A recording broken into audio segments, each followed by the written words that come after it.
Nam-myoho Renge Kyo, Nam-myoho Renge Kyo, Nam-myoho Renge Kyo, Nam-myoho Renge Kyo. Science has sent orbiters to Neptune, eradicated smallpox, and created a supercomputer that can do 60 trillion calculations per second. Science frees us from superstition and dogma and enables us to base our knowledge on evidence. Well, most of us. Previously, I've explored how organized faith and primitive religious values blight our lives. You take the women and dress them like whores on the street. I don't dress women, they dress themselves. No, but you allow it as a norm. The fault line runs deeper even than religion. There are two ways of looking at the world, through faith and superstition, or through the rigors of logic, observation and evidence, through reason. Yet today, reason has a battle on its hands. I want to confront the epidemic of irrational, superstitious thinking. Would you understand somebody on the spirit side with the name Charles? I believe that I give... You really believe it? I believe absolutely. Seriously, 100% you believe it? that is true, because it's been proven to me against my rationality. It's a multi-million-pound industry that impoverishes our culture. Astrology leans toward the divine and the sacred, words which I know you don't like very much. And throws up New Age gurus who exhort us to run away from reality. The tree-ness is the spiritual quality. Or the rockness. Or the rockness. Yeah.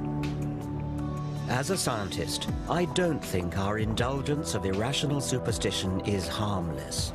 I believe it profoundly undermines civilization.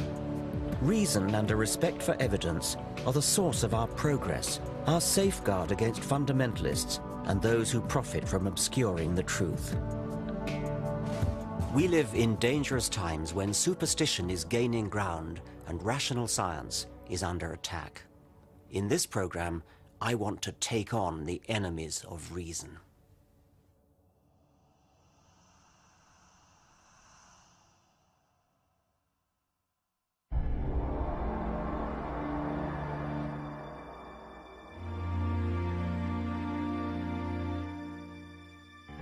"300 years ago, in the Age of Enlightenment, scientists and philosophers from Galileo to David Hume had the courage to stand up for intellectual principles and reason.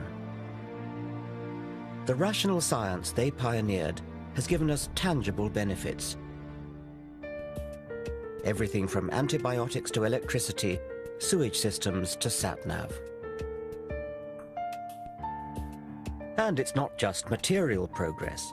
Increased life expectancy, health and leisure provided by modern medicine and industrial technology have given more people more time than ever before to educate themselves, express their creativity, and ponder existence. And yet, into this better world that reason has built, primitive darkness is coming back, a disturbing pick and mix of superstitions. Where better to start my journey than a New Age fair? Hello, what do you do? What sort of readings do you do? All kinds. I do the tarot, Yeah. And then I also do the crystal ball. This is George. Hello. What can you do for me? All right, well, we can take it over a photograph. All right, I'd like that, yes. What do I do? Just sit on the throne there? Just take a seat, please. Shall I take my glasses off? Oh, what have we got here? Right, now, you have got a couple of spirit guides around you at the moment, because I think there's something in your life changing, but I think this is about you as well, being more comfortable with yourself. Now, what you have here is you have somebody in spirit who's really, really close to you, and they've got their arms around your neck. Well, that's very nice to know.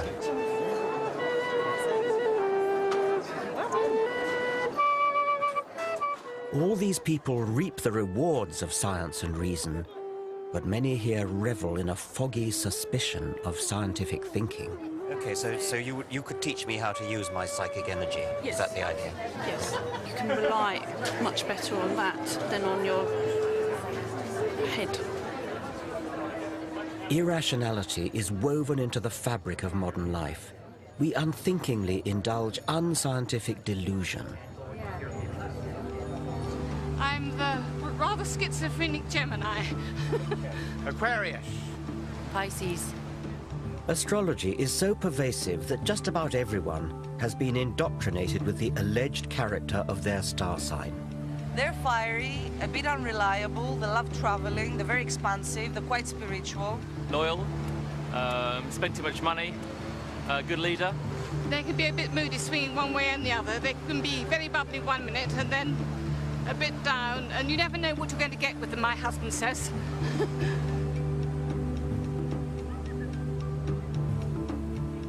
A full quarter of the British population claim to believe in astrology.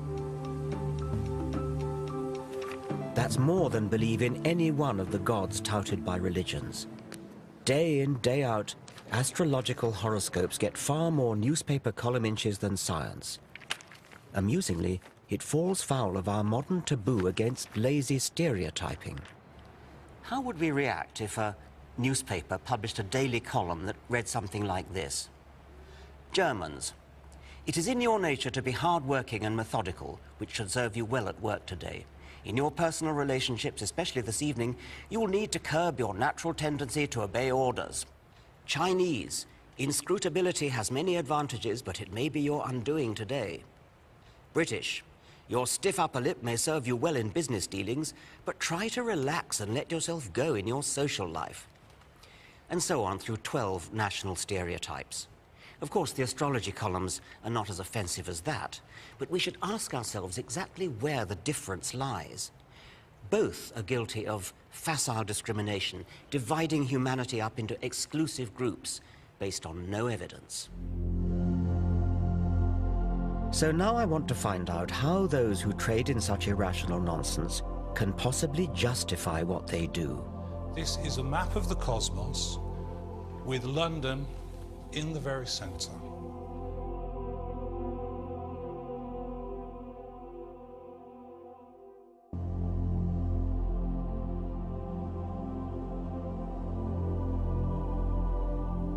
I always thought that by the 21st century, science and reason would have long since cleaned up.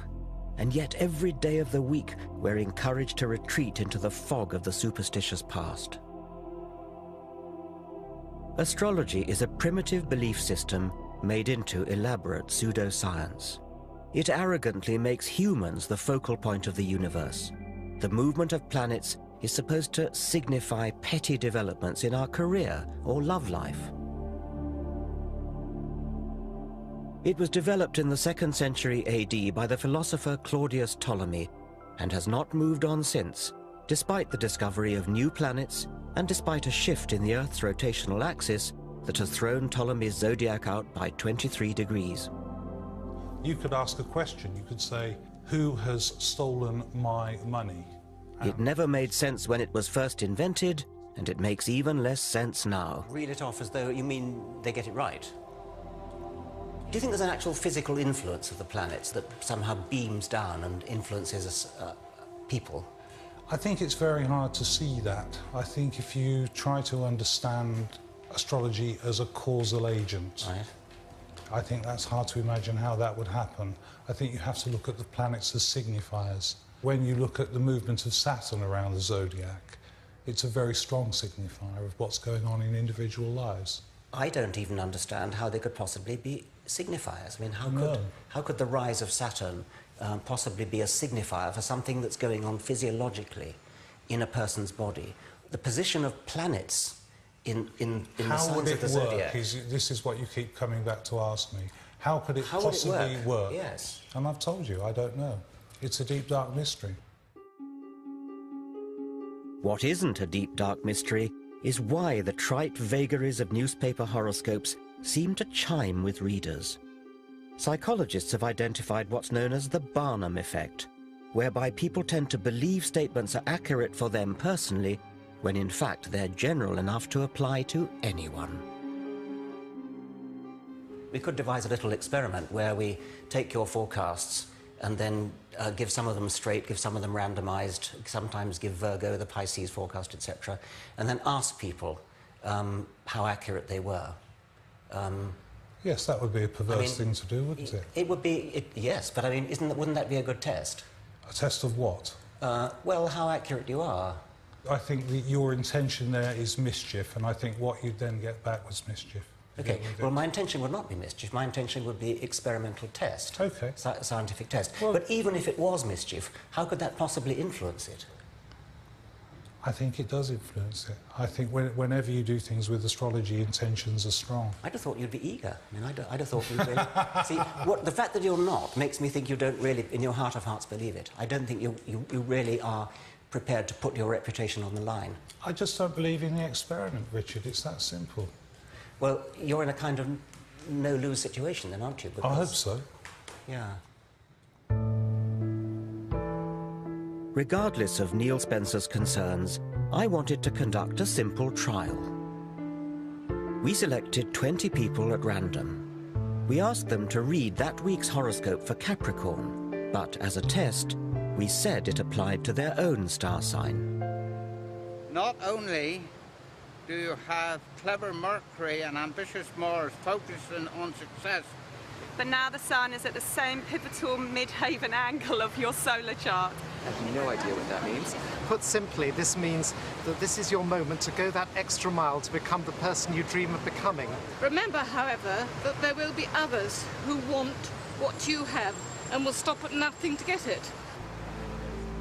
Astrologers say this should fit just Capricorn and not the rest. But what actually happened? Yeah, maybe. To be honest, I felt there's some Mercury energy this week because there's a lot of arguments around and a lot of bad vibes. Yeah, that kind of makes sense. What a load of old junk. It could apply to me as much as to the next person. Yeah, well, in a way, yeah. I am, I'm going on a flamenco course in Spain. That isn't necessarily pertaining to me this week. It's pertaining to me generally. Pile of rubbish. The same number of people agreed that the horoscope was accurate for them as disagreed, and similar results are found with proper large-scale experiments. Technically, all but one of our group should have disagreed, namely our only Capricorn. Does it apply to you? Not at this moment, no.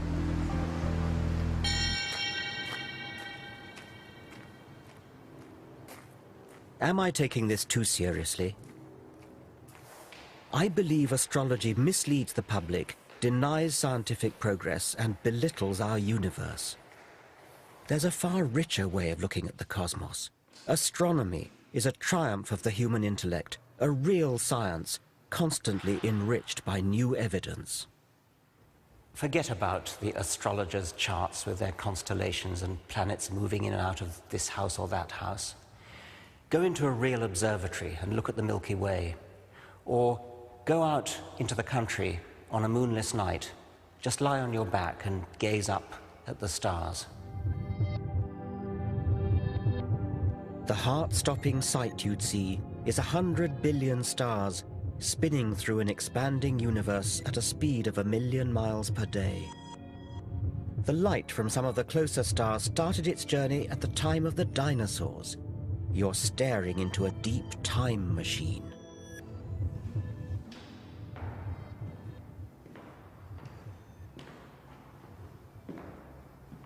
And yet, even as science unravels these natural wonders, our society is drawn to the slim pickings of supernatural belief. Half the British population now say they believe in paranormal phenomena. Over 8 million of us have owned up to consulting psychic mediums. What I want you to do, Richard, for me is just to pull me out 8 of them, please. Simon Goodfellow claims that, with these cards, he can use his psychic powers to tune in to the spirits of dead people around me. 7, 8. These voices from the past can apparently give him a glimpse of my future. Lovely, Richard, thank you. Now, I feel he's giving me the initial G with his name. OK, now I feel with this man as well, I feel he was a family member. And I also feel very strongly with something to do with advertising that was in, something to do with newspapers with him as well. Now, I do feel with him as well, he's telling me about changes that are coming up in your life at the moment. I see total changes in how you're working to how you will be working in the future. The word Simon seems to be fishing for is retirement, The obvious next step for most 60-somethings. It won't be as hectic and it won't be as active for you, and I do feel you have to grasp that when it... This could apply to anyone my age, but can Simon back up his more precise statements? What was that male relative with a G? What was that about you said earlier on? Right, the male relative with a G, right. I do feel with him, I don't feel he was a family member, but I do feel with him, right, it was some connection. I thought you said he was a family member, Did I say that? Did I with a family member? Yeah, I think you did. Right, OK. Maybe. Let me see if I can feel him here still. Yes, OK. Right, OK then. What I feel with him, right, I feel as though there was a lot of things. It was a very strong character. Another feeling he's given me is it was very regimented as well, and I feel he served in the forces in some way as well. But can you understand anybody with a military background that was connected to you? Well, I've got really nobody military in my background at all, and actually nobody beginning with G either. I don't Right, think. OK. Spirit G has rung no bells, but now another voice comes from the ether.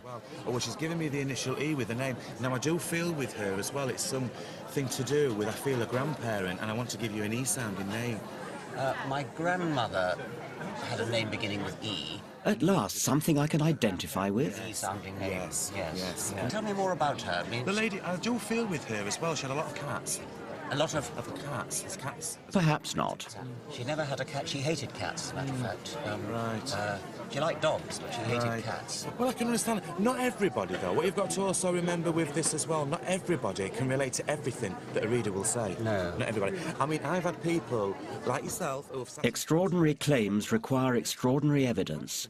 Because normally people who come to these events come for a reason, and because they want closure and direction in their life. And also what you've got to think about, Richard, as well, some things are very raw to me. Psychics may believe they communicate with the dead, but I've seen no evidence for it. My concern is that for some people, this superstitious nonsense can be far from harmless fun.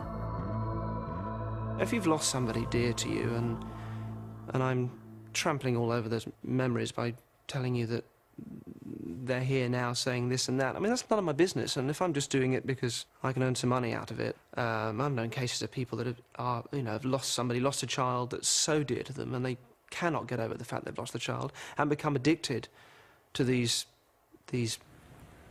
Okay, this is a lady who is trying to connect with somebody at the front here. Darren Brown is a celebrated illusionist, but also a skeptic. He makes clear his performances depend simply on mental tricks. She looks very, very elegant, and there's guilt on her part, a feeling of guilt. I think your father passed when you were very young as well. Is that right?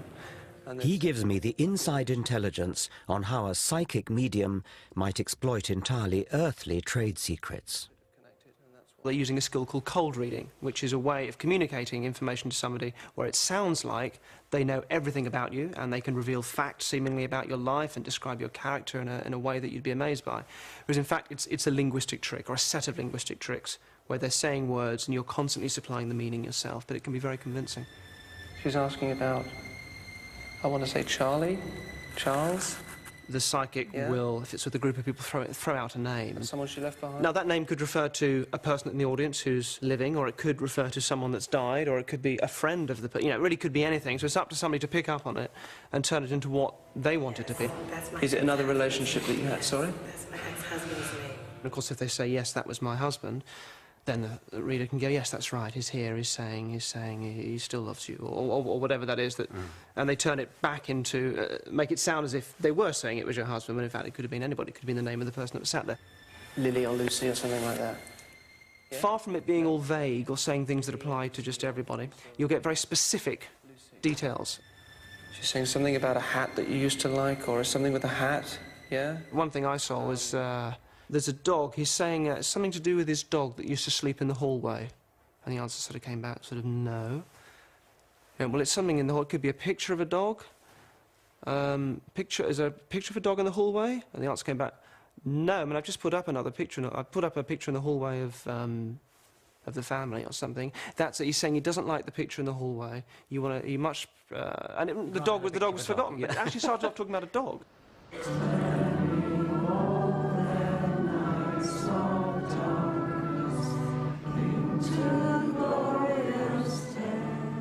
There's a network of over 500 spiritualist churches across Britain. Here, Tuesday night is séance night.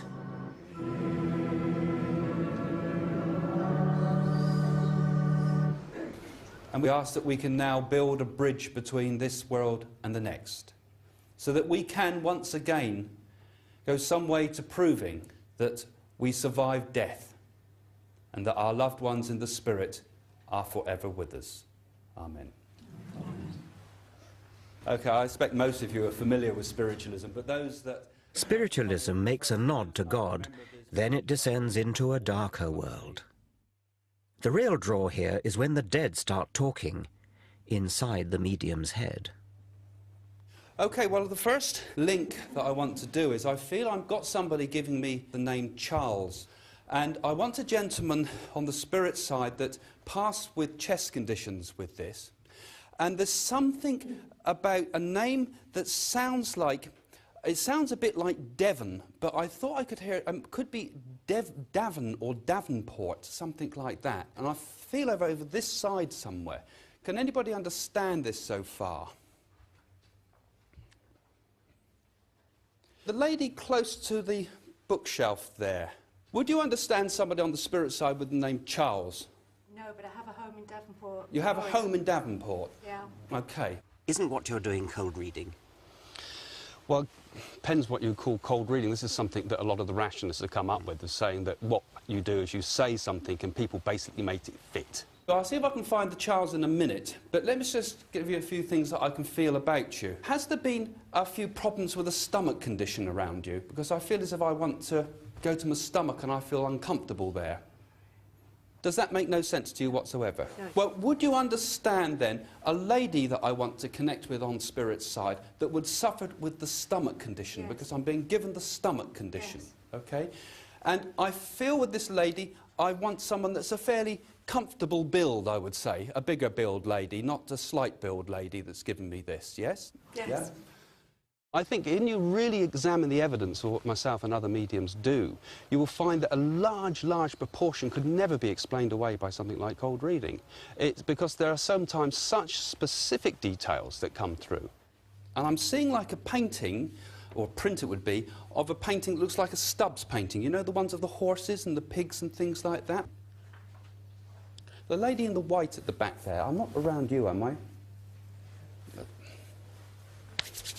Oh, I hate it when I can't find the link. Let me see if I think if I were talking to someone in the spirit world, I'd say things like, what's it like being dead? Can you see the whole of the universe? Why do you ask them such banal questions? Yeah, good point. But I think what happens is that mediumship comes from the non-rational, non-verbal parts of the brain, if there's such a thing. I believe it's a blending of thoughts between myself and the spirit communicator.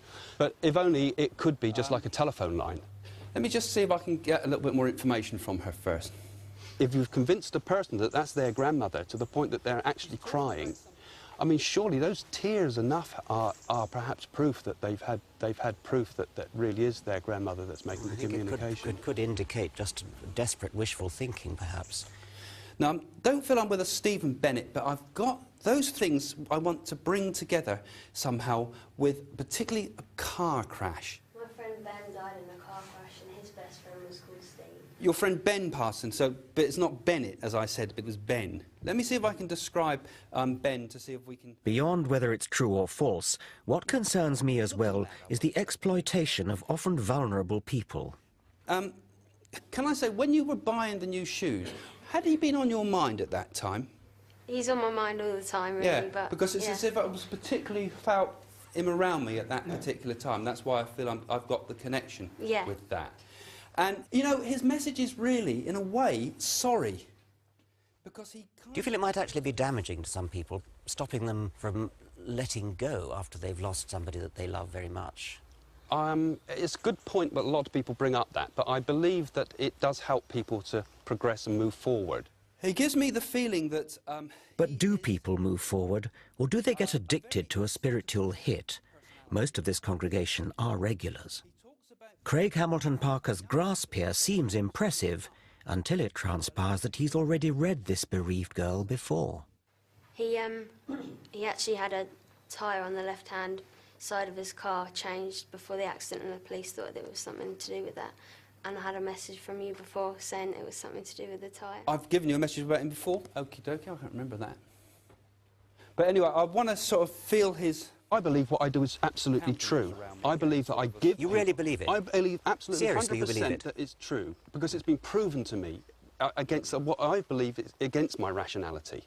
But it's been shown to me so many, many times that life continues. And personal proof that I've had that has given me proof of my father pass of continuation of spirit. I mean, incredible things that are so very personal and subjective, they're hard to argue a case for. But for me, it's been life transforming. And I believe, as I was helped, I can help others.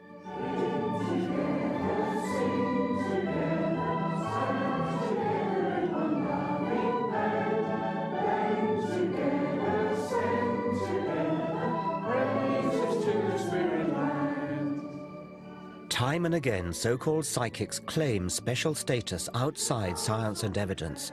I have personal proof it's true to me. But as with religion, if it hangs on private feelings that can't be proved or disproved by science, then in what way can it be valid or meaningful to the rest of us? Cling together, sing together, stand together in one loving band. Next, I want to find out what happens when those who claim mysterious powers do allow themselves to be tested. No, I think it's 4. So shall we see how well you've done?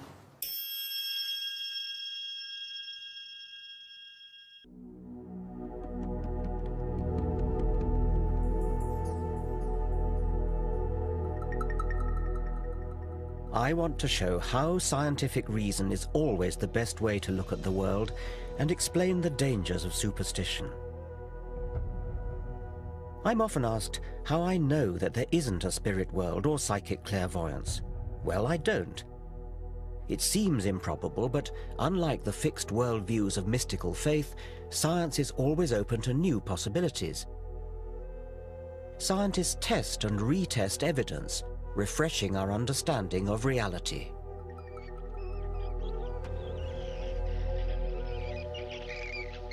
Until quite recently, scientists didn't know how bats fly around in total darkness. Could they have paranormal extrasensory perception? In the 1940s, the American zoologist Donald Griffin demonstrated experimentally that bats use sonar, echolocation of their cries. Back then, sonar was brand new military technology, and the theory that it was natural to bats outraged some of Griffin's colleagues. But the more scientists tested the evidence, the more robust the theory became. They found out exactly what the bat cries were like, how they work, how the brain works. Everything about it added up to a complete picture of mutually supporting evidence that this really was a fact. It's this cumulative build-up of corroborating evidence that distinguishes the discovery of bat sonar from alleged paranormal effects. The so-called evidence for psychic phenomena is not robust, but will-o'-the-wisp. The more we look at it, the weaker it becomes. The alleged detection of water through dowsing is not obviously ridiculous. It might work, but does it? The only way to tell is through a rigorous experiment. How does dowsing work? That's the #1 question, and nobody can answer you. Well, I reckon I'm convinced that something is helping me to dowse. One of the earlier chaps thinks it's God. How do you do it, then? What's your principle of dowsing? I think the question, and I expect God to respond in a way that I understand. I'm going to expect the right-hand one to point to the camera and the left-hand one straight forward. Yeah, okay. Look, it's following him round. Yeah. And have you done the test yet in the tent? Yes, I did. Yeah, and what was the result? I was going to get 6 or 8, 100%. Yeah, and what happened? 1. So what do you make of that, then? He's having his laugh, isn't he? He loves a joke. Yes. You don't realise. Do I get second goes at it? Oh, yeah, you can have as many goes. The psychologist Chris French thinks there may be a simpler explanation. He has devoted his career to investigating claims of the paranormal. And now he has set up this test for dowsing, a properly controlled double-blind trial. In each of these rows, just one container, chosen at random, holds a bottle of water. All the rest contain sand. Neither the dowsers nor the tester are allowed to know where the water is until the boxes are opened. So there are no unintentional giveaways. Have another go. Safeguards like this make the double-blind trial one of the crowning achievements of scientific reason. Okay, put it on the end one then. Number 6 again. I'd say so. Okay. Right. What you'll typically find when you talk to dowsers is they'll give you lots and lots of anecdotal evidence, lots of stories about how they discovered a leak in their neighbour's pipes and so on and so forth. But there are always other possible explanations there. Yes. What we're trying to do is set up conditions which would rule out any of those other explanations. But then we get down to the very fundamental, basic issue: can the dowsers actually do what they think they can do? Yes. Okay. I think it's 4. I think it's 4. So shall we see how well you've done? This is sand. In that case, I can't do this. This is the waters in number 5. Sand again. This time, guess was bin number 3. And this time you're correct. That's water. I'm afraid that's sand. Yes, well, actually, there are 2 possible ones. Final trial, it's sand again, I'm afraid. In that case, I'm 100% wrong again. Well, you got 1 right out of 6, which is what we'd expect by chance. So far, they're performing pretty much in line with mean chance expectation. In other words, guesswork. Yeah. So no one has scored more than 2 hits out of 6. 3. 3. The people you've been testing, do they understand why they're being put through the double-blind procedure? I think once we've explained it to them, then they appreciate why someone who is perhaps sceptical or doubtful about their claims would see that that was necessary. What's interesting is it doesn't actually tend to dent their confidence at all. Which suggests that they're completely sincere. I think they are completely sincere. Yes. And they're typically very, very surprised when we run them through a series of trials and actually say at the end of the day, well, your performance is no better than would expect just on the basis of guesswork. And then what typically happens is they'll make up all kinds of reasons, some might say excuses, as to why they didn't pass that particular test. I feel the whole test is wrong. I'm shocked beyond words that this has happened. But I did say from the outset, couldn't we just sort out some grey blocks and some scaffold boards so that I can walk above it, which is what I would routinely do, and I've done for 40 years. Who knows where or what bottles were in what tubs. That's the whole point, isn't it? That's the whole point. But if you understand dosing like I do, you'll understand that everything leaves an image. This state of denial is extraordinary. Even when confronted with hard fact, these dowsers prefer not to face up to truth, but retain their delusion.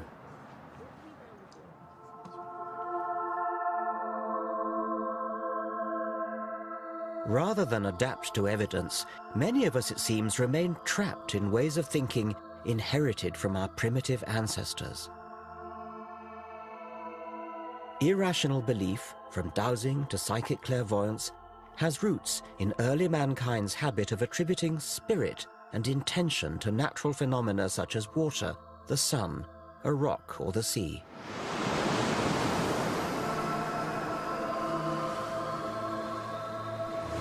The sea has often been thought to be a malevolent force actively out to get you. In 480 BC, King Xerxes of the Persians built a pontoon bridge across the Hellespont, and a rough sea came and wrecked it.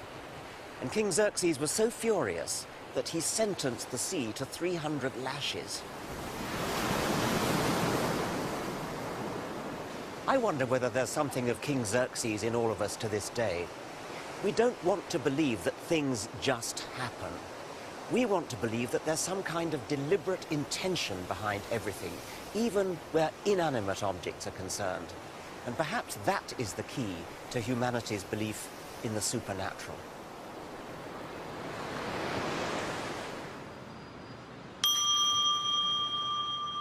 Even in the 21st century, despite all that science has revealed about the indifferent vastness of the universe, the human mind remains a wanton storyteller, creating intention in the randomness of reality. The delivery of rewards by a one-armed bandit is determined at random. But many gamblers want to think that what they do can increase their chances of winning the jackpot. They stand on one leg or wear a lucky shirt. Are these superstitious behaviors a byproduct of our evolution? All wild animals have to be kind of natural statisticians, looking for patterns in the apparent randomness of nature when they're looking for food or trying to avoid predators. There are two kinds of mistakes they can make. They can either fail to detect pattern when there is some, or they can seem to detect pattern when there isn't any, and that's superstition. "60 years ago, the American psychologist B.F. Skinner investigated the behavior of pigeons, rewarding them with food when they learnt to peck a key in the feeding apparatus.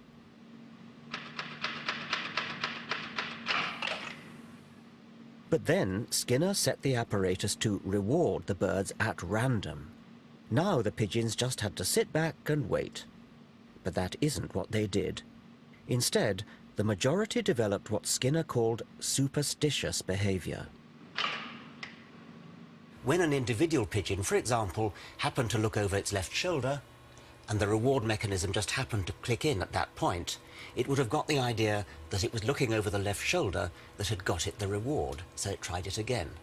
By sheer luck, as it happened, the reward mechanism delivered food at the same time again.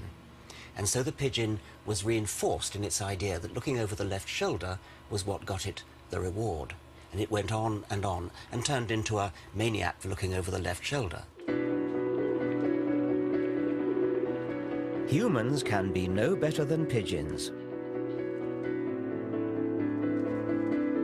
We constantly create false positives. We touch wood for luck, see faces in toasted cheese, fortunes in tea leaves.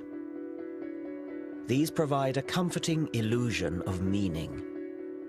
This is the human condition. We desperately want to feel there's an organizing force at work in our bewilderingly complex world. And in the irrational mindset, if you believe in the mystical pattern you've imposed on reality, you call yourself spiritual.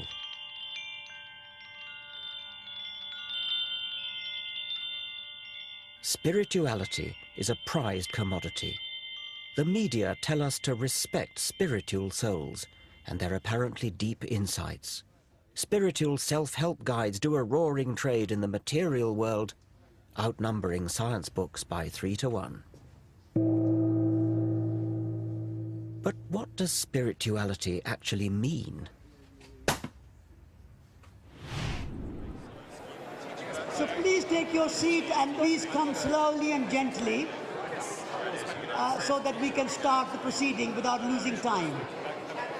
So could you please...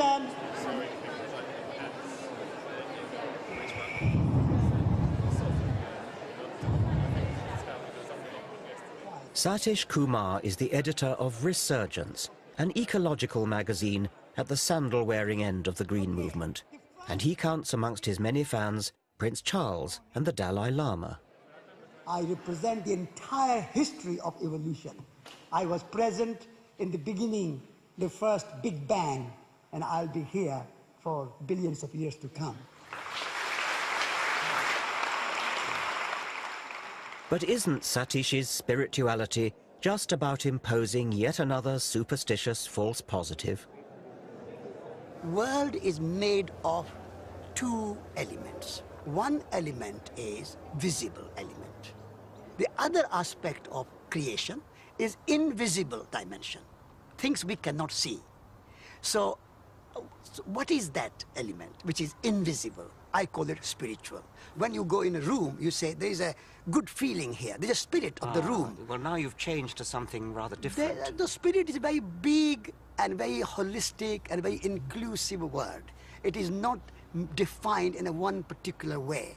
So when you go in a room, you can say the tree has a spirit. A rock has a spirit. It's a living rock for me. Nature without spirit cannot exist. Like a tree cannot exist without the sunlight, it cannot exist without rain, it cannot exist without soil. Also, it cannot exist without the tree-ness. The tree-ness is the spiritual quality. Or the rockness. Or the rockness. When you talk about the rockness or the quality of a rock, I can see as a scientist a rock has hardness and things like that, but I think that's not quite what you mean. It sounds as though what you do mean is something imposed by the human observer. A rock is but atoms. But there is a rock quality in the rock.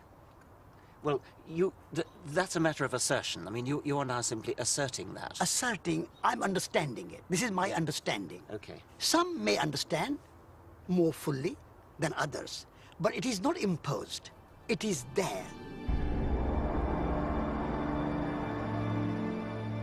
It all sounds very poetic, but it's not reality. Like priests, mullahs and rabbis, New Age mystics ceaselessly attempt to fill gaps in human understanding with fabricated meaning. Science and rationality are often accused of having a cold, bleak outlook. But why is it bleak to face up to the evidence of what we know? The word mundane has come to mean boring and dull, and it really shouldn't. It should mean the opposite, because it comes from the Latin mundus, meaning the world, and the world is anything but dull. The world is wonderful. There's real poetry in the real world. Science is the poetry of reality. And yet today, science is under attack. Next, I want to look at the dangers that poses. Why do I have to trust, the GP? Why do I have to trust the Royal Society? I think you're so close to being right, but yet you're damn wrong.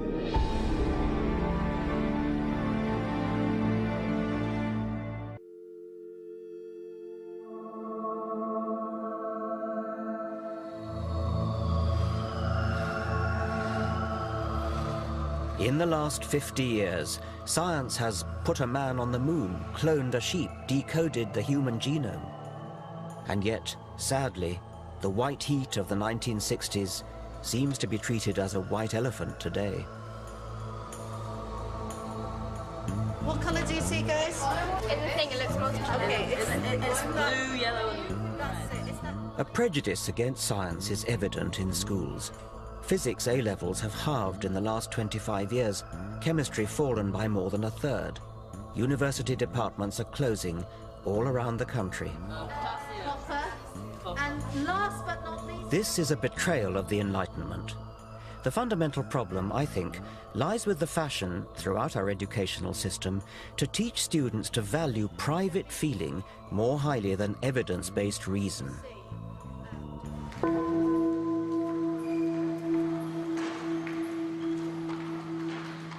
This is rooted in the postmodern relativist agenda.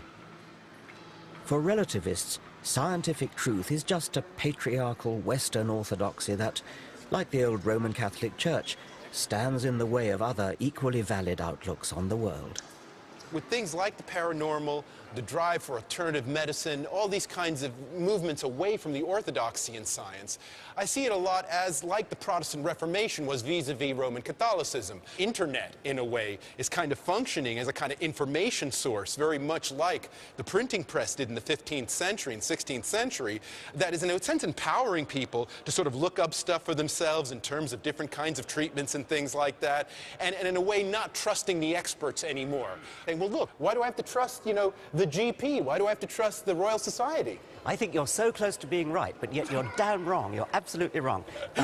I would like to take that ball and run with it in a different direction. Yes, we want to question authority.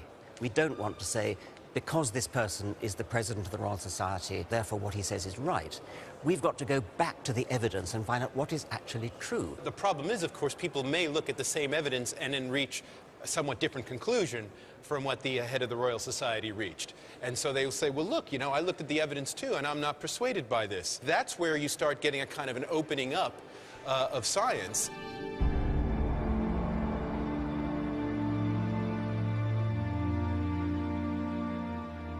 Steve Fuller is of course right that the internet is revolutionizing how we use and consume information.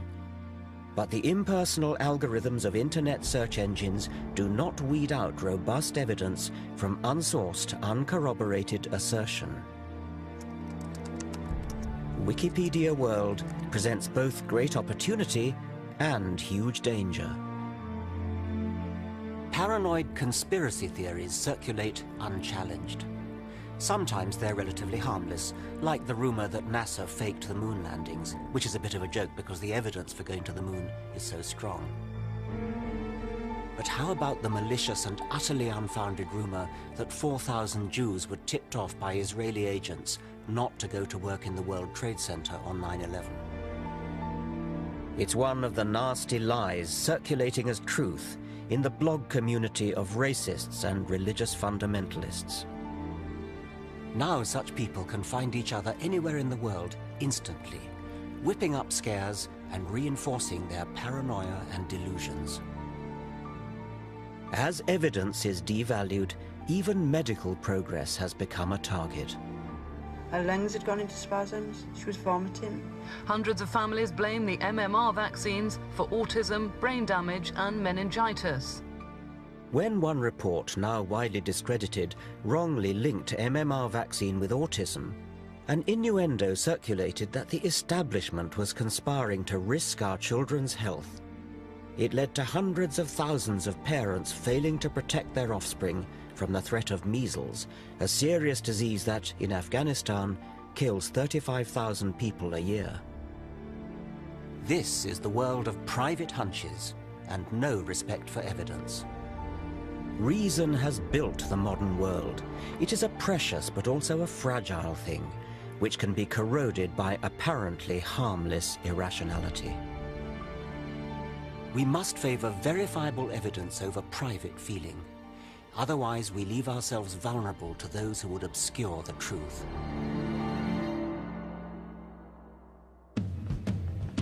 Next week, I look at how health has become one of the fiercest battlegrounds between reason and superstition.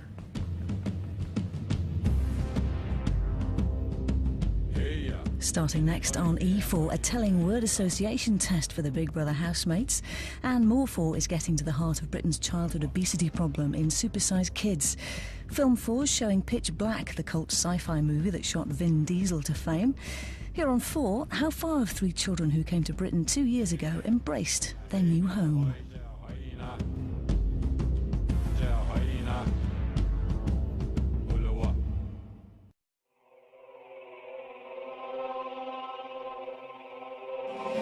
There exists a hidden world of microorganisms beyond what we can see with our unaided eyes. Over 100 years ago, this world was discovered through the progress of science. It was a huge leap forward for mankind. Scientific medicine came to understand how germs cause disease. We washed our hands, sterilized surgery, and created vaccines, antibiotics, and drugs that work. Life expectancy doubled in less than 50 years. But now the happy story starts to falter. Today, a war is being fought against reason.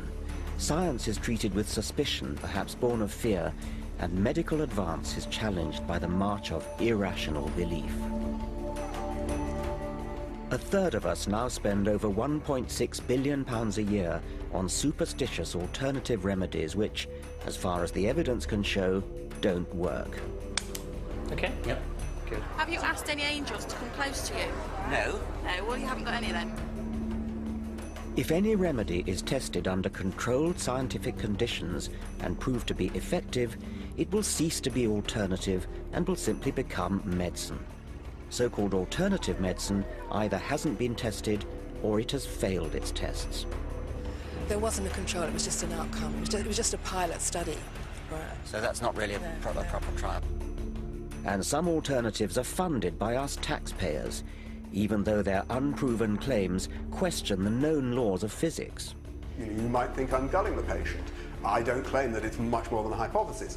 What I do say is that I have quite considerable evidence that homeopathy does work, and I'm sure that it's safe.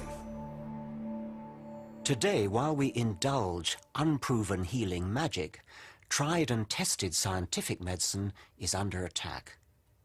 In this program, I want to look at how health has become a battleground between reason and superstition.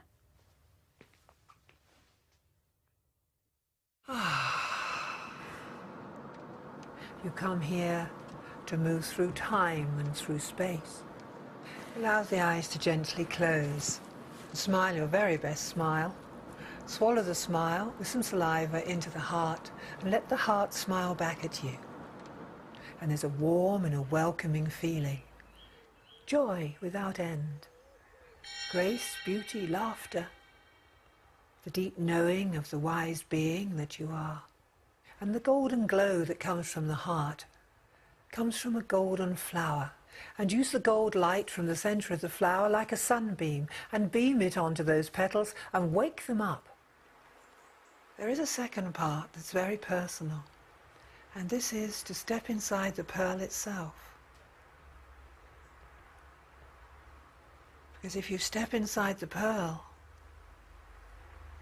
you could find out who you are.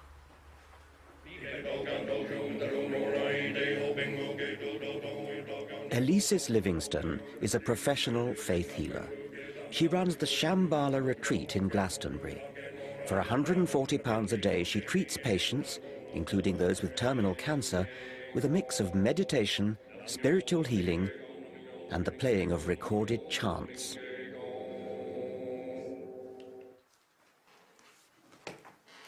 She believes she can alter the structure of DNA. Quite an experience. Thank you very much. Yes. DNA is very interesting right now in the evolution of the human race. Every human being, except a very small percentage, has a double helix in the cell. We don't all have. Oh, everyone. You said a very small percentage. Oh, no, a very small percentage do not. Really? They have got more strands. We used to have in Atlantis 12 strands, and they're in the form of 4 triangles facing in each cell. And we forgot who we were in the experiment after Atlantis, and everything changed. Reincarnation was introduced. The soul I know what you're thinking. This woman is way out. I expected a serious program about the attack on science, and here's Richard Dawkins just picking on an easy target. But these ideas are not so weird in the irrational world of alternative health. In fact, they're commonplace. Is Elisis' theory of DNA from Atlantis any more irrational than the Ayurvedic notion of chakras, 7 spinning energy wheels inside us? They're certainly great money spinners. How do we know all this? Where does all this come from? It comes from the Akashic record, the record of all vibration on this planet. We also have knowing. When we were doing the heart meditation, you go into the deep knowing. And the deep knowing, it really can't be argued. What you know, I know that you realise this, of course, you know. Well, I know that DNA is a double helix, but that's only been known since 1953. So how is her evidence, the knowing of this Akashic record, any worse than the evidence for homeopathic claims that the more you dilute an active ingredient, the more effective it becomes? Both depend on faith. For all things and all activations of spirit. Apparently, I'm only a few DNA strands short of the full Atlantean quota. Elisis kindly agrees to top me up. So, let's put the last triangle in.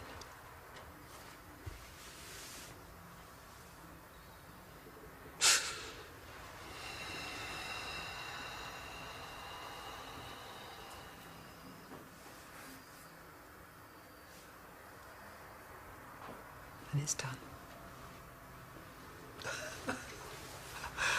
Let me know in 6 months how you're feeling. I'll wait and see if I get any yes, any buzzes. Any effects. Yes.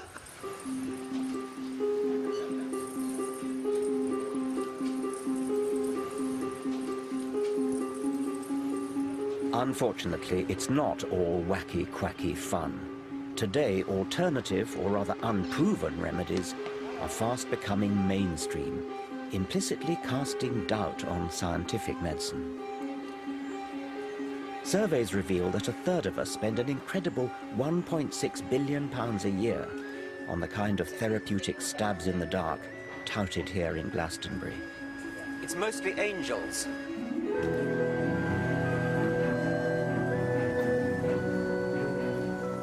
I want to find out why such superstitious nonsense is mounting a growing challenge to scientific medicine.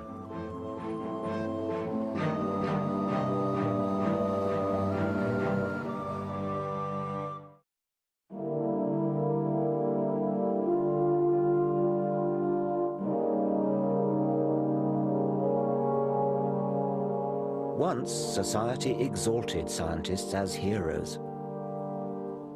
Their insights fueled tangible progress, from clean water to networked computing, self-evident benefits that we now take for granted. Yet, as science has moved on, it's become more complex and difficult to grasp. It's easier to portray scientists as the people who bring us Frankenstein food, pollute the environment, or conduct sinister experiments on defenseless little animals. In the war being fought against reason, even medicine is now under attack. Media cause célèbre, from side effects to superbugs, have bred widespread cynicism about medical progress. So much so that in 1998, the publicizing of one survey of 12 children that wrongly linked MMR vaccine with autism prompted hundreds of thousands of parents to opt their children out of entirely sensible inoculations.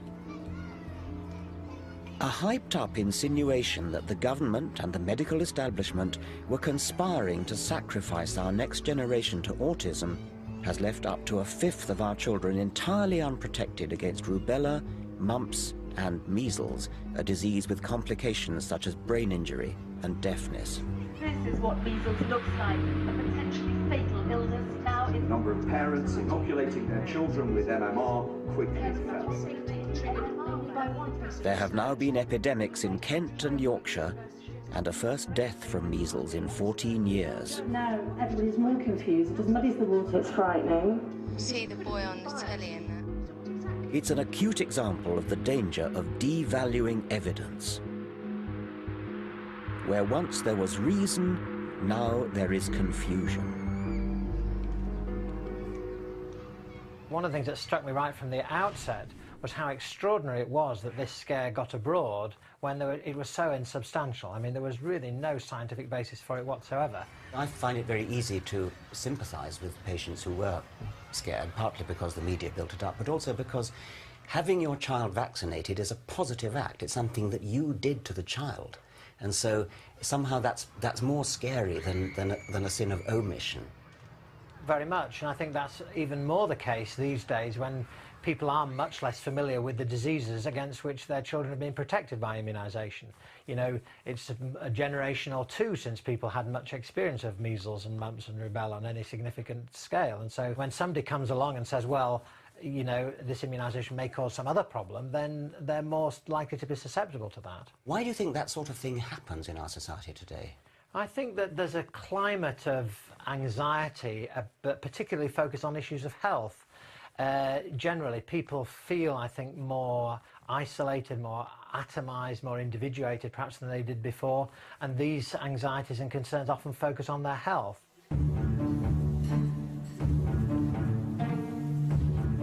This is a paradox of early 21st century life. We now have the luxury of irrational anxiety about our health and can dabble in faddish, unscientific remedies, precisely because scientific medicine allows us to live longer and more healthily.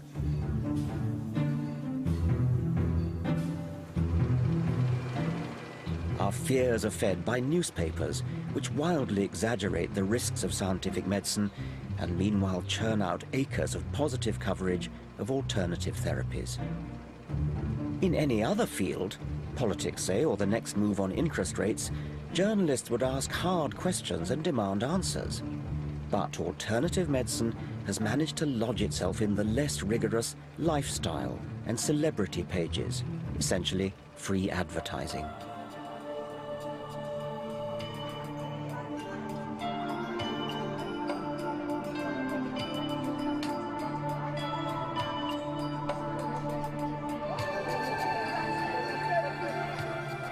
It's little wonder that alternative health fairs like this are flourishing across the country. What's your line? What do you do here? Magnetic therapy. What is psychic energy? What are these wands used for?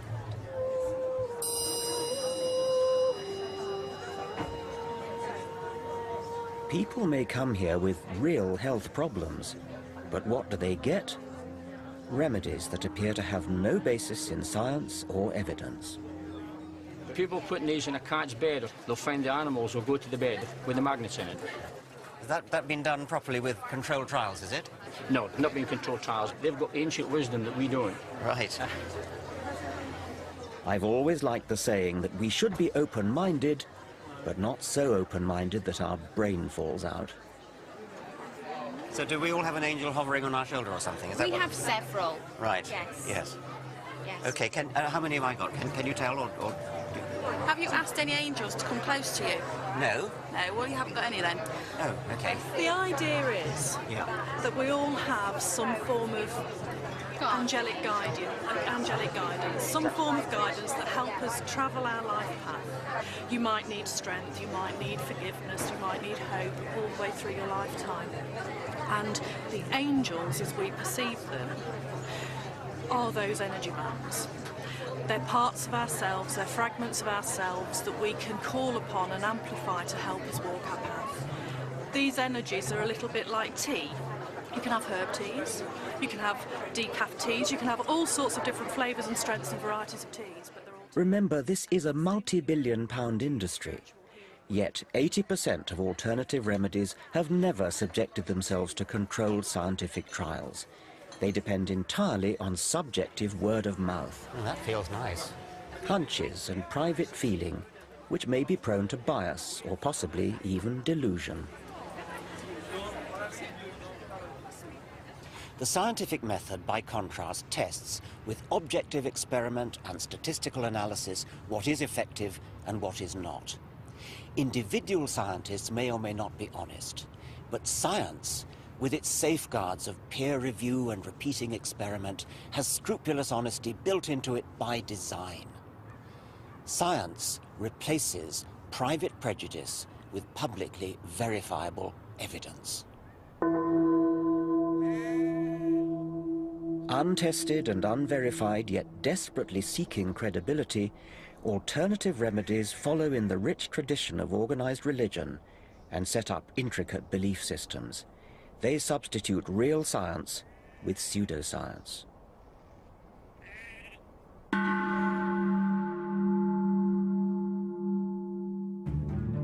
Face up or face down? You face up and you sit here now, just guide your head so you don't go. This matters because in the process they deny fact and misuse science. But isn't that pointing up? I'll just have to go there to check. In flaunting words like energy, vibration, vortex, they exploit and also distort some of science's great discoveries.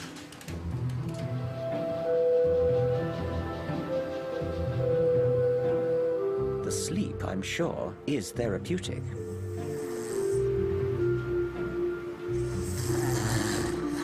But how could these illuminated crystals be energizing my chakras as advertised? Manjia Samantha Lawton is a conventionally trained former GP who now speculates on the science behind alternative fads. She asserts that chakras in our bodies are something like black holes. Yes, as in the big ones that suck in everything in space. We used to think of black holes as the great guzzlers of the universe, that they actually started to suck in everything around it. What we're finding now is that black holes are in the centre of every single galaxy, and they occur in all sizes. So black holes have become into a creative principle. A creative? A creative principle. What does that mean? That we're realising that black holes have something to do with creating matter in the galaxy. And this is very, very new. And what I'm suggesting is that black holes are creative at every level, even within our own bodies, which is what perhaps the chakras are. So whereabouts in my body might there be a black hole? Well, the idea from esoteric knowledge is that chakras are centres in the body that are spinning, which is why they're called wheels, chakras. And there are different colours and they relate to different parts of the body. So there are traditionally 7 chakras at different parts of the body. The universe is a deeply mysterious place and a deeply wonderful place, and scientists have always been struggling to understand it. Don't you feel that there's enough real mystery to investigate without importing what sounds to me horribly like mumbo-jumbo? Yes, I can understand that you think it's mumbo-jumbo, but there's plenty of people who are now getting interested in these topics. They are part of our universe, okay? Well, they're certainly part of the they universe. Are part of the universe whether what they do has any value, I mean... that's up to you. Well, it's not really up to me. It's up to science, and it's up to evidence. It's up to science. What worries me is the beguiling misuse of scientific language to prop up entirely unscientific belief systems. In the Middle Ages, healers would conjure up evil spirits or magical spells. Now, in the 21st century, it seems they turn to black holes and, above all, quantum physics.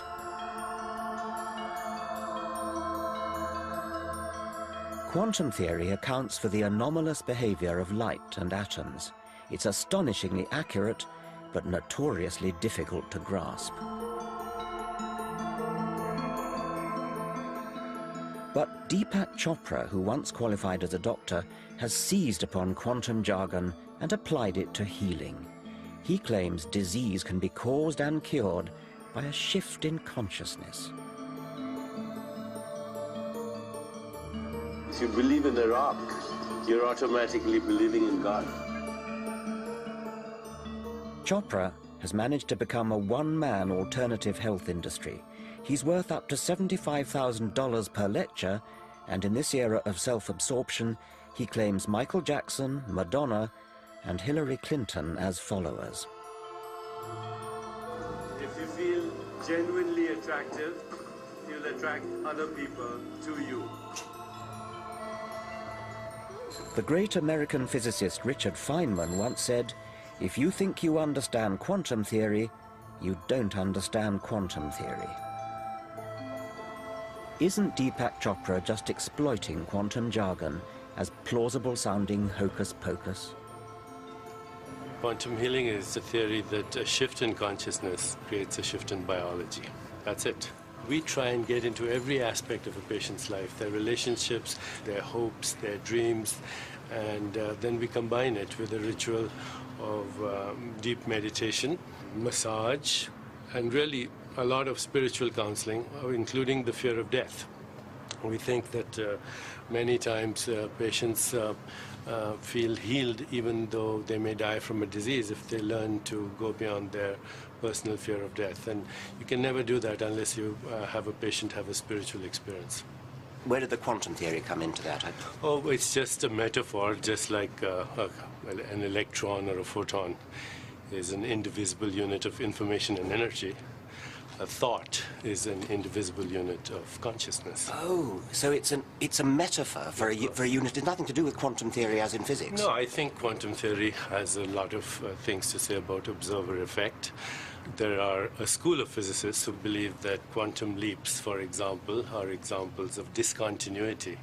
And creativity in consciousness is also an example of discontinuity. And that healing may be a biological phenomenon that relies on biological creativity, that at very fundamental levels it may be a discontinuous phenomenon. It's something unpredictable that happens in the proliferation of uncertainty. So it sounds like a sort of poetic use of the word discontinuity. It's actually confusion, isn't it, to bring in quantum theory other than as a metaphor, but it sounds as though you're both doing it as a metaphor and a little tinge of something like what physicists are talking about as well. Well, I think there's controversy. The aficionados in the world of quantum physics have somehow hijacked the word for their own use. Oh, okay. So they've hijacked your word I quantum. think what happens is that there are fundamentalists in science. That is absolutely wrong. Science's quest is to try to sort out, to tease out those bits that we don't understand. Science has become so arrogant in its premise that it has all the answers in a mechanistic approach that it has, whilst it has gotten rid of lots of things like polio and malaria and tuberculosis in many parts of the world, we are now seeing the emergence of modern epidemics that are a result of some of the things that have come about through science. Chopra at least wears his disdain for Western science openly. The rest of us are prone to politely blurring the vital distinction between science and mumbo-jumbo. If you want to pay for unproven potions and use them in the privacy of your own home, all well and good. But such is the power of the alternative medical lobby that one seemingly bizarre remedy has become embedded in our National Health Service. Now I want to find out why we're all paying tax to fund other people's gullibility. I agree there is a plausibility problem, and I pinch myself from time to time. I quite regularly pinch myself. Is this really happening?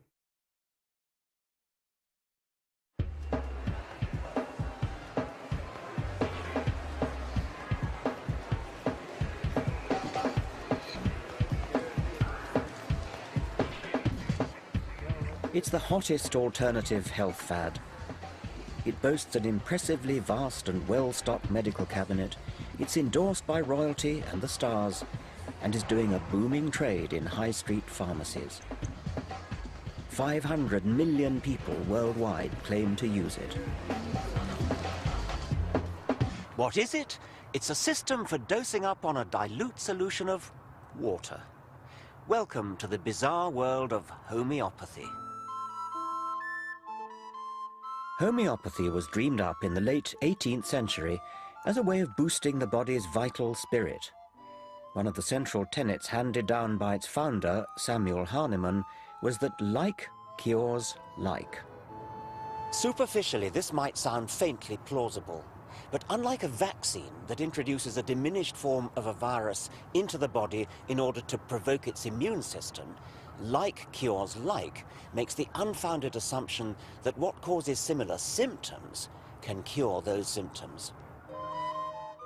In Hahnemann's world, dilute poison ivy cures skin rash because, undiluted, it causes a rash if touched.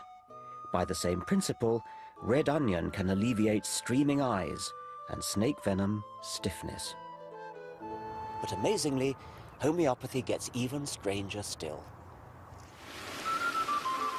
Homeopaths claim that the more you dilute an active ingredient in water, the stronger medicine it becomes.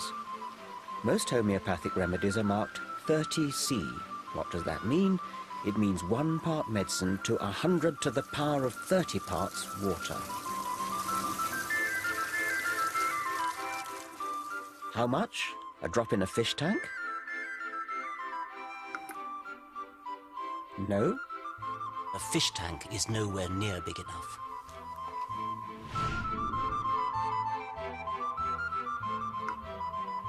The swimming pool doesn't provide enough dilution. Not even a lake. What about a drop in the ocean?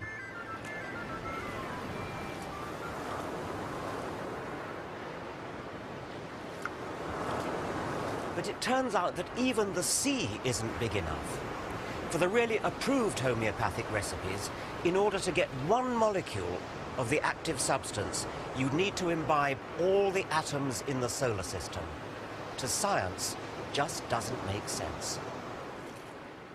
Even homeopaths acknowledge that there is not a single molecule of active ingredient in the bottle they sell you. It's just water.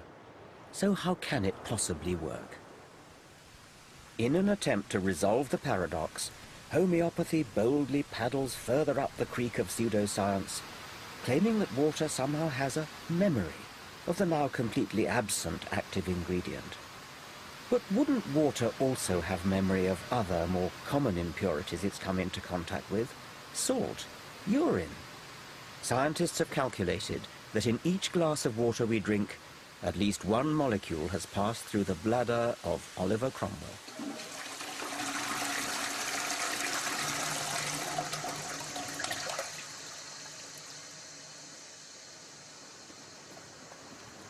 Incredibly, you and I are paying for this unproven industry through our taxes. Despite the National Health Service's net £540 million deficit for 2006, the refurbishment of the Royal Homeopathic Hospital was part funded by the NHS to the tune of £10 million. That's equivalent to 500 nurses' salaries. Right here on the floor, here's a point to illustrate. Wooden floors, very unusual in a modern healthcare facility. This hospital was only completed 18 months ago. So this is our main clinical area. The homeopathic profession is unregulated by government. You can call yourself a homeopath without any qualification, training, or even insurance. After all you're doing is dishing out water solution. But Peter Fisher, clinical director of the hospital, is a medically trained rheumatologist. I see Prince Charles over there. Yep. Oh, yes, great friend of ours. These are the homeopathic medicines that are in daily use. This is one, for instance, it has quite a strong evidence base, rust hot, which is poison ivy. Right, okay. I want to know how someone highly qualified in real medicine can make such a leap of faith. I agree there is a plausibility problem, and I pinch myself from time to time. I quite regularly pinch myself. Is this really happening? The fact is I couldn't stop what I do now, even if I wanted to. My patients wouldn't let me. They say it helped. So how are things? Well, very much better since we last saw you. I know I've virtually no pain at all. If I'm aware of the symptoms are going to start again, I start taking it again, and I can feel the improvement, and then I go back to it until I need it again, Good. Oh, well, that's pretty straightforward. We just bash on the same, don't we? Yeah. I'm still taking the remedies, but you said to me, if you get little reactions, just hold off taking the remedies until they then subside. So therefore, I've been doing that. So, for example, I haven't had a remedy for a week now. And last time we met, you said you were getting a bit of an emotional sort of upset the day after you took the medicine. It was the day after I took the medicine. I was impressed by the amount of time and care Peter Fisher devotes to each patient, far more than an ordinary doctor. But in terms of the treatment, I would be, reluctant to make a big change. I think this is the right stuff and we may need to fiddle around with it. Like a GP, Peter Fisher prescribes medicine. But in this case, the medicine is a bit of a surprise. Thank you very much. Good. Common salt, natrium muriaticum, sodium chloride, again in an ultramolecular dilution. Obviously, since it's common salt, she's obviously taking in a hell of a lot of common salt anyway. Yes, oh sure. How does the one... Well, the truth is nobody knows. I don't know, nor does anybody else. Yeah. The question is, do you think that because we don't know and because it seems implausible, it can't work? And that may be where you and I differ. Actually, the most recent problem was your skin, wasn't it? That's right, yeah, my hands, they've cleared up quite well. And my scalp's a lot better. While patients like these provide positive anecdotes for homeopathy, subjective stories are not enough for science. I want to pin down precisely what double-blind trials have been conducted. Over 100 have been done, some by me.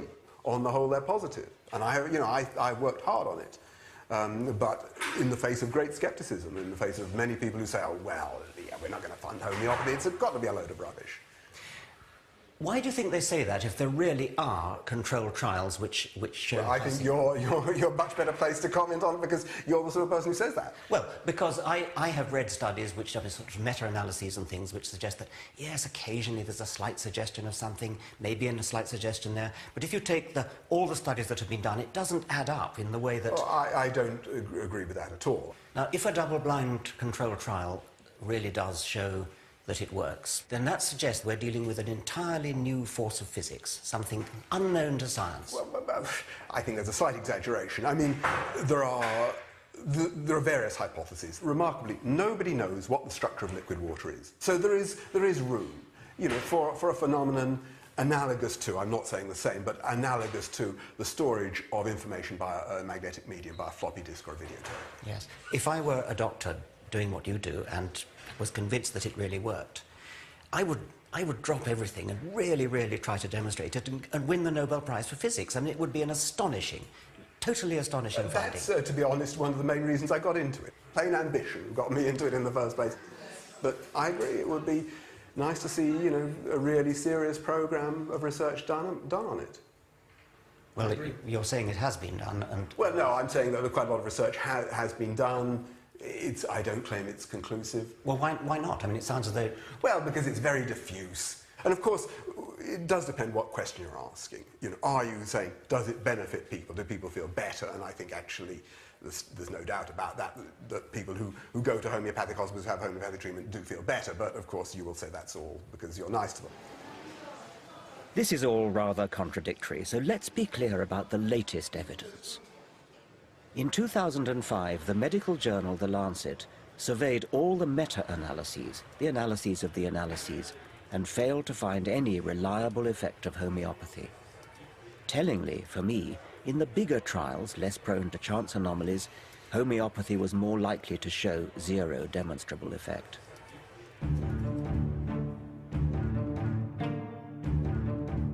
And yet, despite the lack of robust evidence, homeopathy thrives.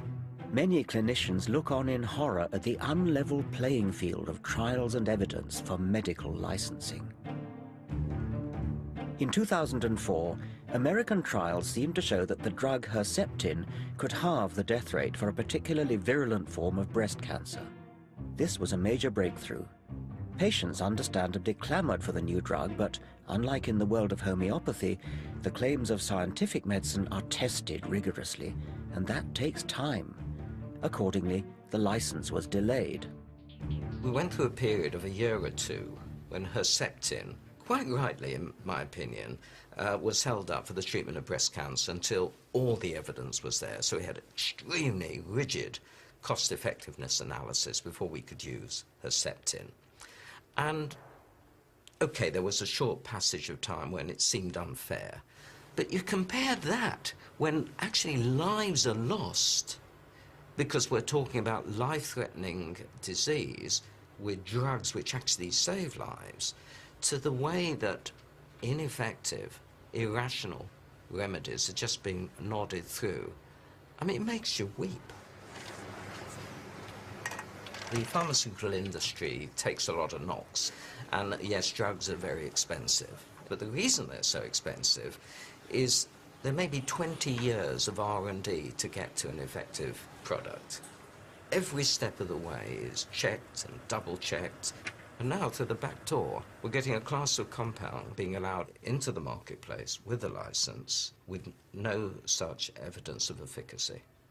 I can't understand how you could even... But if homeopathy isn't tested properly or flunks its trials, then why do homeopaths remain popular? A lot of them owe their success not to the homeopathy, but to the fact they are decent people. They have time, they're compassionate, they look the patient in the eye, they talk to someone for an hour. These are nice people. I would like to recruit these really nice people to practice proper medicine. And then, in the end, what we've got are proper doctors, empathetic doctors, who will, in addition to the placebo effect of being that kind of physician, they can also add in truly effective drugs. Clinical trials show that homeopathy simply cannot match up with safe chemical drugs. Yet in the realm of petty ailments like sore eyes or itchy scalp, homeopathy is probably innocent enough. Because it's really all about attentive doctors spending time listening to the patient. That one is still, the right one is still a tiny bit puffy, isn't it? Or is it? Well, it's always like that. Then giving them something that makes them feel better, precisely because it's supposed to make them feel better. I think it's all down to the placebo effect. I want to find out if that's the key to alternative medicine's grip on public confidence. I would disagree with you that I think something is being done. And why are we so good at placebo and the orthodox medicine and not? Well, they're pretty good at it too.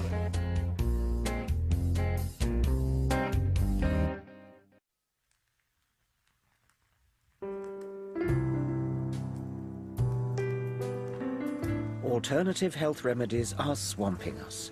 We've seen how most are not properly tested, how they undermine science and delude the public. Hi. Hello. How are you? Very well, thank you. Good. You want a health kinesiology session? I'd like to, yes, Do you know what it is? I'm hoping to learn. Okay, have a lie down. But the irony may be that in this very delusion lies their success. What we do in kinesiology is we clear energy blockages in the meridian system. There are 14 meridians or energy pathways that run up and down the body. Can they be seen with a microscope? Can you sort of look at them and... I don't think so. No? I don't think so. No, okay. I'm like the library, all right? I've got all these energy patterns stored in me, and you're just picking the one that you want. And we have baker's yeast here, all right? So I'm just going to touch a point right by your ear. This is the test for allergy. There's just no tension. It just releases completely. Okay, you want this fixed? Yes, please. Okay. I have to admit I'm rather enjoying this kinesiology. I feel very relaxed. But what is helping me here? The tapping of my feet? The feel of a kind woman's hands? Or some sort of expectation that what it's doing is therapeutic? What I'm talking about is the placebo effect, treatment through the power of suggestion. And I'm going to hold points on your head, okay? Right here and here. And what I want you to do is think the phrase, fear of being ignored. Human beings have evolved extraordinarily sophisticated self-healing mechanisms. Above all, a powerful immune system. Fear of being ignored.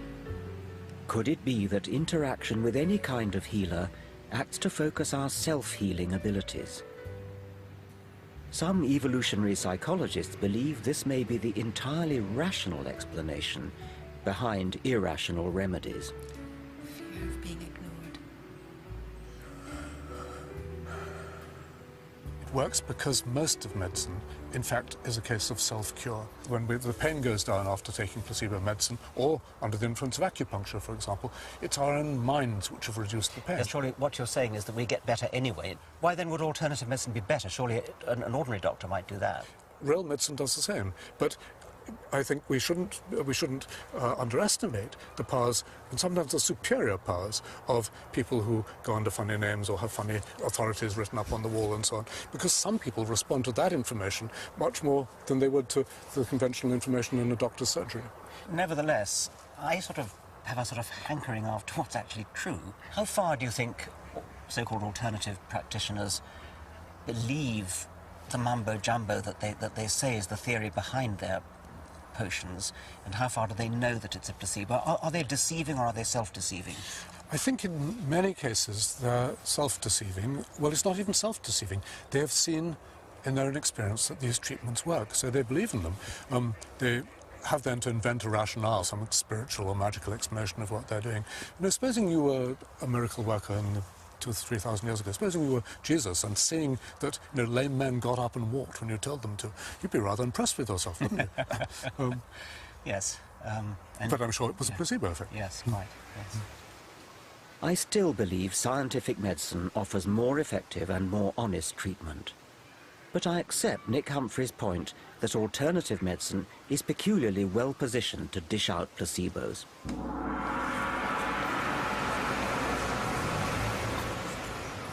In the 24/7 globalized rat race of the 21st century, people are yearning for time out. Visiting an alternative healer provides an hour for unwinding and contemplation. And if you're lucky, exposure to piped whale music. Much of alternative medicine is about cosseting, about making the patient feel pampered, feel as though they're the center of attention. Okay, so comfort's the name of the game here, so get as comfortable as you can.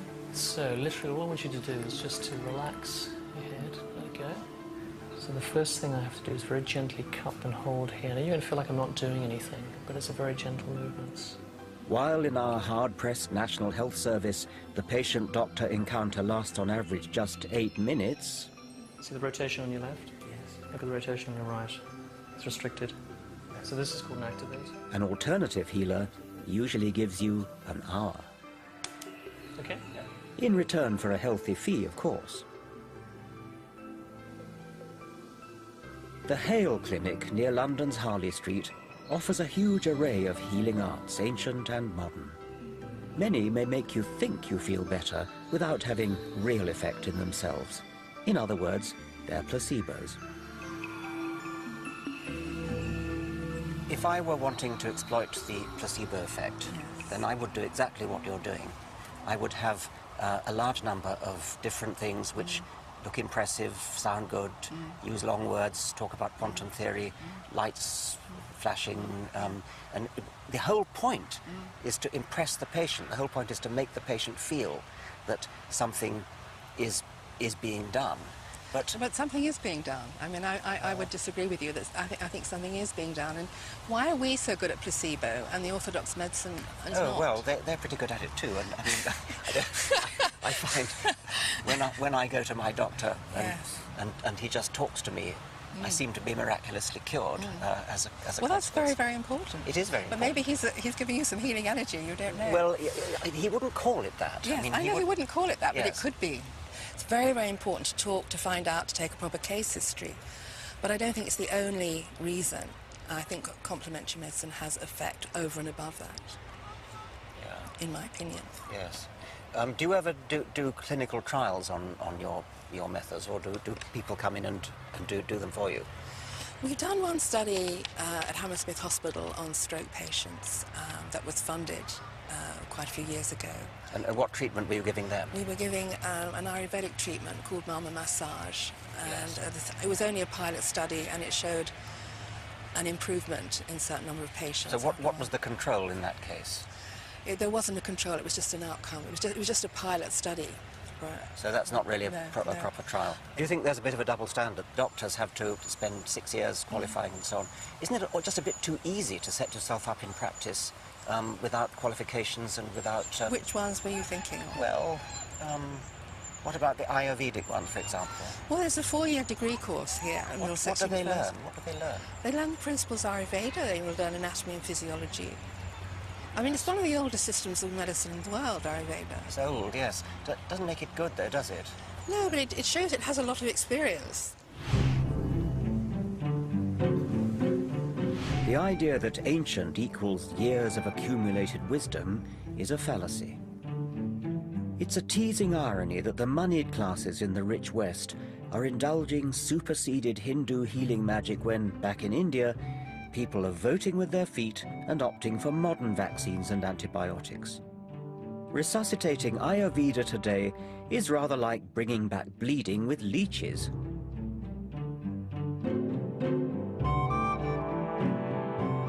In medicine, ancient also means developed before we understood the causes of disease, before germ theory. It was based on ignorance then, and age makes it no truer. We misguidedly look back to a golden age that never was. Ours is the golden age of safe, tested medicine, effective beyond placebo, in which we've cut infant mortality and conquered diseases, then forgotten they existed. Let's hear it for Western scientific medicine. In the 20th and 21st centuries, we've all but eliminated terrible diseases like polio, completely eradicated smallpox by a worldwide program of vaccination. Antibiotics, well, I wouldn't be here but for antibiotics, and I guess there's a good chance that you wouldn't be either. Blood transfusions, magnificent surgery, all these things are given to us by scientific principles, scientifically trained doctors. All the methods are properly tested and retested. None of that could be said for so-called alternative medicine.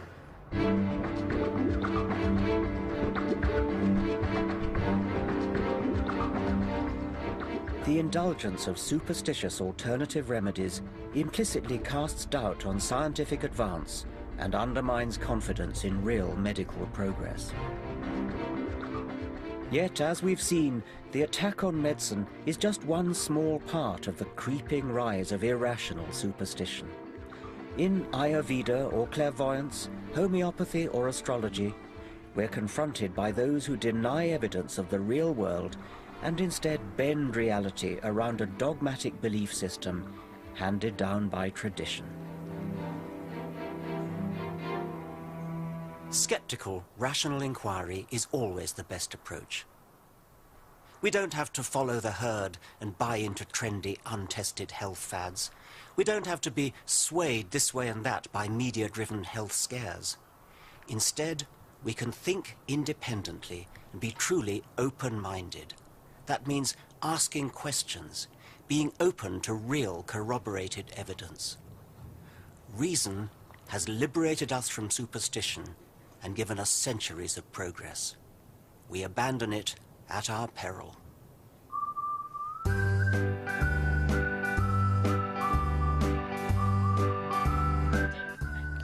Well, if you missed any of tonight's Enemies of Reason, see it again on our new Channel 4+1 service, starting in a couple of minutes. Next up, Channel 4 meets people who amazingly have lived across 3 centuries, the oldest people in the world.